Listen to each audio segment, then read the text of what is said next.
নিখোঁজের 10 দিন পর উদ্ধার, দেশে ফিরছে লিমনের মরদেহ। সতর্কতার পরদিনই শাহজালাল বিমানবন্দরের রানওয়ের কাছে ঢুকে পড়ল যুবক।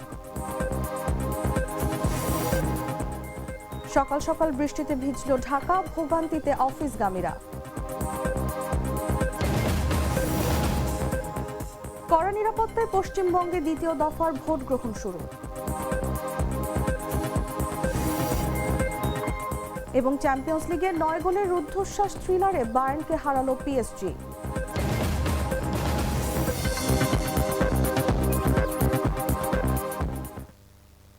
এতক্ষণ শুনছিলেন সংবাদ শিরোনাম। দর্শক, আমন্ত্রণ বেলা 11টার সংবাদে, সাথে আছি আমি তাসলিমা তিথি।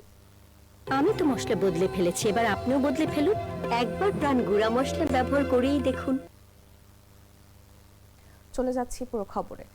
যুক্তরাষ্ট্র থেকে বাংলাদেশি শিক্ষার্থী জামিল আহমেদ লিমনের মরদেহ দেশে ফেরত পাঠানোর প্রক্রিয়া সম্পন্ন হতে আরও 2-1 দিন সময় লাগতে পারে বলে জানিয়েছেন ওয়াশিংটনে বাংলাদেশ দূতাবাসের প্রেস মিনিস্টার গোলাম মর্তুজা।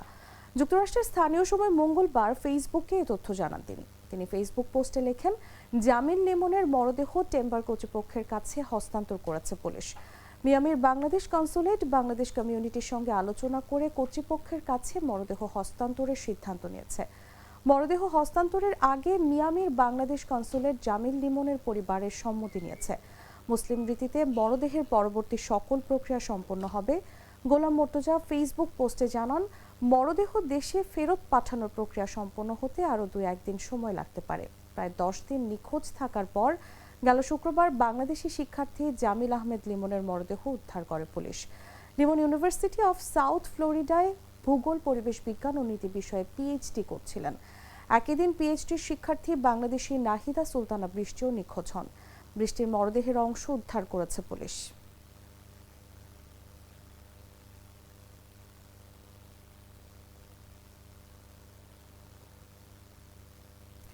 ঢাকার হযরত শাহজালাল আন্তর্জাতিক বিমানবন্দরের অ্যাপ্রন এলাকায় নিরাপত্তা ভেঙে এক যুবকের প্রবেশকে ঘিরে নতুন করে উদ্বেগ তৈরি হয়েছে। মঙ্গলবার ভোরে ঘটে যাওয়া এই ঘটনায় তাৎক্ষণিকভাবে ওই যুবককে আটক করে কর্তৃপক্ষের কাছে হস্তান্তর করা হয়। ঘটনাটিকে কেন্দ্র করে বিমানবন্দরের নজরদারি ও প্রবেশ নিয়ন্ত্রণ ব্যবস্থা নিয়ে প্রশ্ন উঠেছে সংশ্লিষ্ট মহলে। বিস্তারিত জাগো ডেস্ক রিপোর্টে।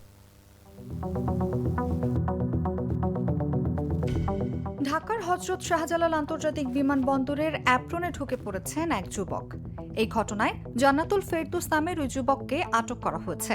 মঙ্গলবার সকাল 6:21 এই ঘটনা ঘটে। বিমানবন্দর সূত্র জানায়, মঙ্গলবার সকাল 6:21 অভ্যন্তরীণ টার্মিনালের একটি গেট দিয়ে ওই যুবক কোনো বাধা ছাড়াই হযরত শাহজালাল আন্তর্জাতিক বিমানবন্দরের রানওয়ের কাছে অ্যাপ্রন এলাকায় ঢুকে পড়েন। পরে নিরাপত্তা কর্মীরা তাকে আটক করে বিমানবন্দর কর্তৃপক্ষের কাছে হস্তান্তর করে। প্রাথমিক জিজ্ঞাসাবাদে ওই যুবক জানান, তিনি তার এক মামাকে রিসিভ করার জন্য বিমানবন্দরে আসেন। বিমান নামতে দেরি হওয়ায় বিমান দেখার জন্য রানওয়ের কাছে চলে যান। পরে সেখান থেকে তাকে আটক করা হয়। বর্তমানে তাকে বিমানবন্দর ম্যাজিস্ট্রেট কোর্টে পাঠানো হয়েছে। তবে তার বিরুদ্ধে ঠিক কী ব্যবস্থা নেওয়া হয়েছে তা জানা যায়নি। নাম প্রকাশে অনিচ্ছুক বিমানবন্দরের এক কর্মকর্তা জাগো নিউজকে বলেন, ঘটনাটি ঘটেছে এমন সময় যখন দেশের সব বিমানবন্দরে উচ্চমাত্রার নিরাপত্তা জোরদার করা হয়েছে। বিশেষ করে হযরত শাহজালাল আন্তর্জাতিক বিমানবন্দরের গুরুত্বপূর্ণ স্থানগুলোতে নজরদারি বাড়ানো হয়েছে। তবুও এমন অনুপ্রবেশের ঘটনায় নিরাপত্তা ব্যবস্থার কার্যকারিতা নিয়ে প্রশ্ন উঠেছে। মেহেরপুর সদরে নিয়ন্ত্রণ হারিয়ে ঘুমন্ত মানুষের বাড়িতে মাইক্রোবাস ঢুকে পড়ার ঘটনা ঘটেছে। এ ঘটনায় ঘরের দেয়াল চাপায় আহত হয়েছেন আরশাদ আলী নামের এক ব্যক্তি। বুধবার ভোর 5টার দিকে উপজেলার সীমান্তবর্তী তেরোখড়িয়া গ্রামে এই ঘটনা ঘটে। ঘটনাস্থল থেকে 1.5 কেজি গাঁজা সহ অনিক হোসেন বিপ্লব নামের মাদক কারবারিকে আটক করেছে পুলিশ। তিনি ওই বাসের চালক ছিলেন।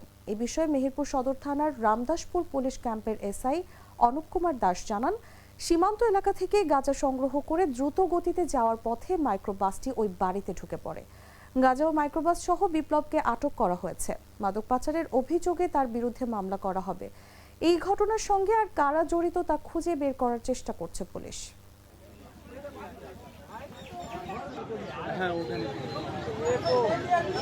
একটা সাউন্ড হচ্ছে গাড়ি, ঠিক আছে, ও এসে একটা ধাক্কা মেরেছে, ঘরে বিশাল সাউন্ড হয়েছে, দেখলাম গাড়ি পড়ে গেছে, ঠিক আছে। গাড়ি সোজা তুলেছি, তোলার পরে পুলিশ এসে প্রশাসন এসে ও 3 প্যাকেট মাদক পেয়েছে, ঠিক আছে। এবং ভেতরে গ্যাজা আছে না হিরোইন আছে, ঠিক আছে, 3 প্যাকেট, ঠিক আছে। আমরা জানি না, পুলিশ উত্তর কেন এই দেখছি যে সব ঘরটার ভাঙা কি শব্দ কি তখন দেখছি ওই যে গাড়ি উল্টে পড়ে আছে, সবাইকে তখন ওই গাড়ি তুলছে, আমাকে দেখেনি ফার্স্টে। মানুষ মনে করছে যে গাড়ি উল্টে পড়ে গেছে, কিন্তু ঘর ভেঙেছে একটু খেয়াল করে। গাড়ির অবস্থা বেশি ভালো না, একটা কালো কালারের গাড়ি। আর গাড়ি তল্লাশি করে আমরা অনুমান 1.5 কেজির মতো গাঁজা উদ্ধার করি, 3টে টোপলা।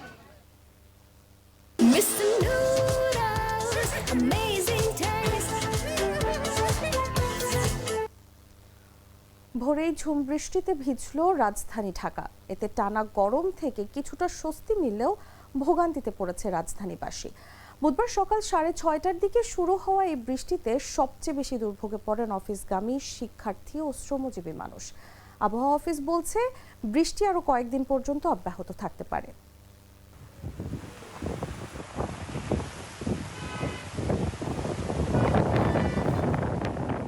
ভোর থেকে রাজধানী সহ দেশের বিভিন্ন এলাকায় মুষলধারে বৃষ্টি হচ্ছে।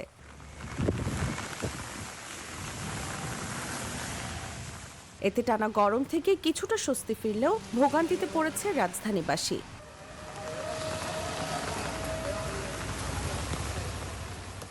নাই প্লাস ওরা থামতেছেও না। আচ্ছা, থামতেছে না কেন জানি না, ডাকলেও থামে না। আর ভাড়া কেমন চাইতেছে? ভাড়া এখনো পাইই না, ওরা থামেই না। ভাড়া কিভাবে জিজ্ঞাসা করবো?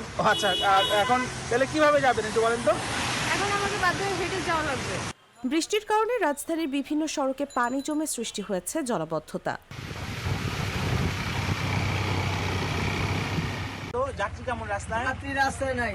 আচ্ছা, কি এমনি কতক্ষণ ধরে অপেক্ষা করছেন এবং ট্রিপের কি অবস্থা আপনি বলেন, সকাল থেকে অবস্থা বলেন। যাত্রী কম, যাত্রী নাই রাস্তায়, দেখেন না বৃষ্টি। এমনি রাস্তাঘাটের কি অবস্থা? পানি জমে রয়েছে যে জায়গায় জায়গায়।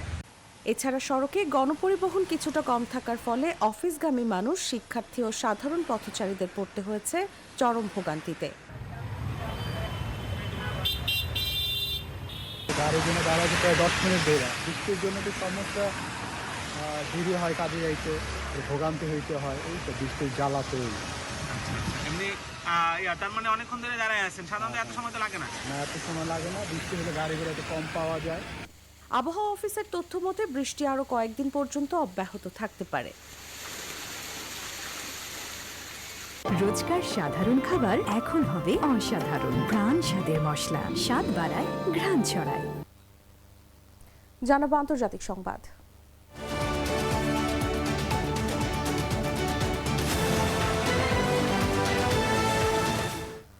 পশ্চিমবঙ্গে টানটান উত্তেজনার মধ্যে শুরু হলো বিধানসভা নির্বাচনের দ্বিতীয় ও শেষ দফার ভোট। বুধবার স্থানীয় সময় সকাল 7টায় শুরু হয়েছে ভোট গ্রহণ, চলবে সন্ধ্যা 6টা পর্যন্ত। এ দফায় রাজ্যের 7 জেলার 142টি বিধানসভা আসনে ভোট হচ্ছে। চলতি নির্বাচনে প্রতিদ্বন্দ্বিতা করছে শাসক দল তৃণমূল কংগ্রেস এবং বিরোধী দল ভারতীয় জনতা পার্টি, ভারতীয় জাতীয় কংগ্রেস, ভারতীয় কমিউনিস্ট পার্টি নেতৃত্বাধীন বাম ফ্রন্ট, ইন্ডিয়ান সেকুলার ফ্রন্ট এবং আম জনতা উন্নয়ন পার্টি। তবে বেশিরভাগ আসনেই মূল লড়াই হবে তৃণমূল ও বিজেপির মধ্যে। দ্বিতীয় দফায় মোট 1448 জন প্রার্থীর ভাগ্য নির্ধারণ হবে। নির্বাচন উপলক্ষে রাজ্যের প্রতিটি ভোট কেন্দ্রে কেন্দ্রীয় বাহিনী মোতায়েন করা হয়েছে। দ্বিতীয় দফায় মোট ভোটার প্রায় 3,21 লাখ। সকাল থেকেই বিভিন্ন কেন্দ্রে ভোটারদের দীর্ঘ লাইন দেখা গেছে। আগামী 4 মে পশ্চিমবঙ্গ বিধানসভার নির্বাচনের ভোট গণনা অনুষ্ঠিত হবে। একই দিনে আসাম, কেরালা, তামিলনাড়ু এবং পুদুচেরিতেও ভোটের ফলাফল ঘোষণা করা হবে।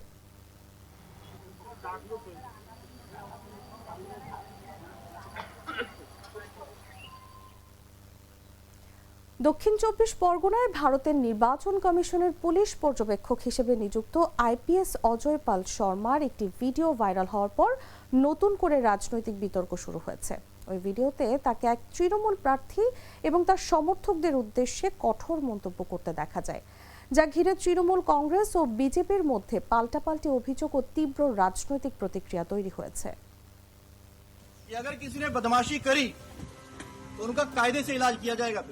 উত্তপ্ত পশ্চিমবঙ্গের রাজনীতির ময়দান। দক্ষিণ 24 পরগনায় ভারতীয় নির্বাচন কমিশনের পুলিশ পর্যবেক্ষক হিসেবে নিযুক্ত অজয় পাল শর্মার একটি ভিডিও সম্প্রতি সামাজিক যোগাযোগ মাধ্যমে ভাইরাল হয়েছে। সেখানে তাকে সরাসরি এক তৃণমূল প্রার্থী ও তার অনুগামীদের কঠোর ভাষায় হুঁশিয়ারি দিতে দেখা যাচ্ছে। এই ঘটনাকে কেন্দ্র করে তৃণমূল কংগ্রেস ও বিজেপির মধ্যে শুরু হয়েছে তীব্র বাকযুদ্ধ। जहांगीर के घर वाले भी खड़े हैं, उसको बता देना कायदे से। ये बार बार जो खबरें आ रही हैं कि उसके लोग धमका रहे हैं, तो फिर अच्छे से खबर लेंगे। কে এই অজয় পাল শর্মা? 2011 ব্যাচের উত্তরপ্রদেশের আইপিএস অফিসার অজয় পাল শর্মা অপরাধীদের বিরুদ্ধে কঠোর পদক্ষেপের জন্য সিংঘাম নামে পরিচিত। বর্তমানে প্রয়াগরাজের এসিপি হিসেবে কর্মরত এই কর্মকর্তাকে ভারতীয় নির্বাচন কমিশন অত্যন্ত সংবেদনশীল দক্ষিণ 24 পরগনা জেলায় পাঠিয়েছে, যা তৃণমূলের সেকেন্ড ইন কমান্ড অভিষেক বন্দ্যোপাধ্যায়ের শক্তিশালী ঘাঁটি হিসেবে পরিচিত।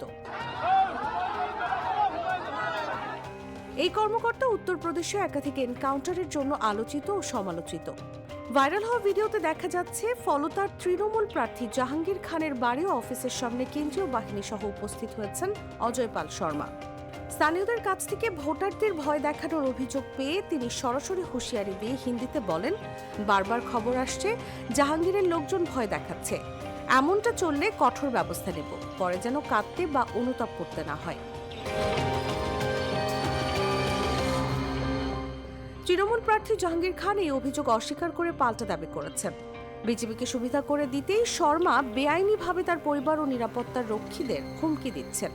এই ভিডিও প্রকাশ্যে আসার পর বিজেপি দাবি করেছে, যারা বেশি বুদ্ধি দেখাবে তাদের উচিত শিক্ষা দেয়া হবে। ইসরায়েলের বিমান হামলায় দক্ষিণ লেবাননে 3 স্বাস্থ্যকর্মী সহ অন্তত 5 জন নিহত হয়েছেন। ইসরায়েল সীমান্তের কাছে টাইর জেলার মাজদাল জাউন শহরে হামলার এই ঘটনা ঘটে। লেবাননের স্বাস্থ্য মন্ত্রণালয়ের বরাত দিয়ে এই খবর জানিয়েছে সংবাদ মাধ্যম আল জাজিরা। লেবাননের স্বাস্থ্য মন্ত্রণালয় জানিয়েছে, ইসরায়েলের বিমান হামলায় অন্তত 5 জন নিহত হয়েছেন, তাদের মধ্যে 3 জন স্বাস্থ্যকর্মী রয়েছেন। এর আগের পৃথক এক হামলার পর ধ্বংসস্তূপের নিচে আটকা পড়েছিলেন তারা। এদিকে ঘটনাস্থলে উদ্ধারকারী দলের সঙ্গে থাকা 2 লেবানিজ সেনাও আহত হয়েছেন।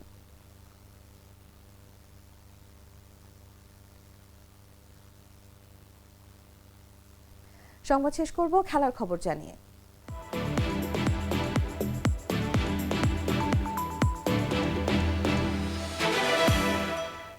চ্যাম্পিয়ন্স লিগের ইতিহাসে সেমিফাইনাল ম্যাচে সবচেয়ে বেশি গোলের রেকর্ড হলো। প্রথম লেগে 9 গোলের এক রুদ্ধশ্বাস থ্রিলারে বায়ার্ন মিউনিখকে 5-4 ব্যবধানে হারিয়েছে প্যারিস সেন্ট জার্মেই। মঙ্গলবার প্যারিসের পার্ক ডি প্রিন্সেসের শুরু থেকেই ছিল উত্তেজনার ঝড়। ম্যাচের শুরুতে পেনাল্টি থেকে গোল করে 17 মিনিটে বায়ার্নকে এগিয়ে দেন হ্যারি কেইন, তবে দ্রুতই সমতা ফেরান খিচা কাভারা টসকেলিয়া। এরপর 33 মিনিটে হেড থেকে গোল করে পিএসজিকে এগিয়ে দেন হুয়াও নেভাস। ফের বায়ার্নের হয়ে সমতা আনেন মাইকেল অলিজে, কিন্তু প্রথমার্ধের ইনজুরির সময়ে পেনাল্টি থেকে গোল করে আবারও এগিয়ে দেন উসমান ডেম্বেলে। প্রথমার্ধ শেষ হয় পিএসজি 3-2 ব্যবধানে এগিয়ে থেকে। দ্বিতীয়ার্ধে যেন আরও আক্রমণাত্মক হয়ে ওঠে পিএসজি। ম্যাচে 5-2 ব্যবধান তৈরি হয়, তবে হাল ছাড়েনি বায়ার্ন। দায়ত উপামেকানো একটি গোল শোধ করেন 65 মিনিটে। 3 মিনিট পর লুইজ দিয়াজ গোল করে ব্যবধান কমিয়ে 5-4 করেন, যা ম্যাচটিকে শেষ পর্যন্ত টানটান উত্তেজনায় রাখে। তবে শেষ পর্যন্ত লিড ধরে রেখে জয় নিয়ে মাঠ ছাড়ে পিএসজি। এই জয়ের ফলে এগিয়ে থাকলেও স্বস্তিতে নেই লুইস এনরিকের দল। আগামী সপ্তাহে বায়ার্নের মাঠ অ্যারিয়েঞ্জ অ্যারিনায় তাদের খেলতে হবে ফিরতি লেগ।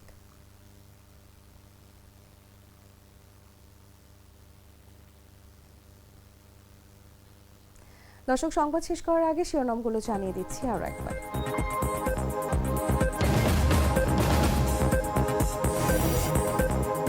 নিখোঁজের 10 দিন পর উদ্ধার, দেশে ফিরছে লিমনের মরদেহ।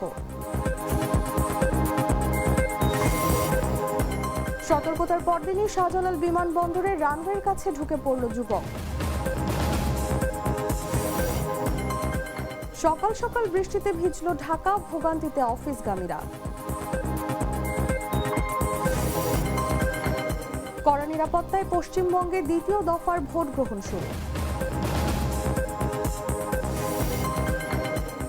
এবং চ্যাম্পিয়ন্স লিগে 9 গোলের রুদ্ধশ্বাস থ্রিলারে বায়ার্নকে হারালো পিএসজি।